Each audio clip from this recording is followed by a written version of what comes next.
अस्सलाम वालेकुम दोस्तों, क्या हाल है? ठीक हो? साडे चैनल में लाइक और सब्सक्राइब बेल आइकन दबा दी तक करो। कोई चीज़ अच्छी लगे कमेंट किया करो। ए भाईजान फ्रेम तैयार किया है 10 प्लेटों का, हुण इन्हूं रंग कर रहे हैं। यह चीज़ वेख सकते हो।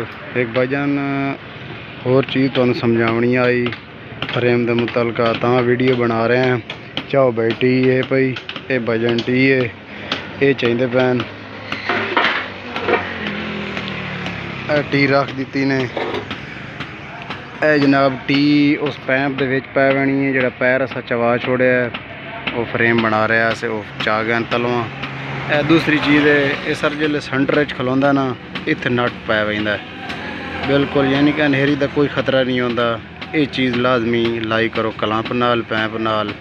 ਇਹਦਾ ਜਿਹੜਾ ਸੈਂਟਰ 'ਚ ਖਲੋਤਾ ਹੁੰਦਾ फ्रेम किली पा दी, फ्रेम ओके हो जाता बेहतरीन, मसला कोई नहीं बनता। यह चीज़ है वेखो जनाब, ये रंग करके बेहतरीन सोहना काम। है जनाब दुकान है, छुरियां टोकियां का काम होंदा भी है। सीजन बस 2 दिन का है, अज 8 भाई कुर्बानी की 9 ते 10 बस।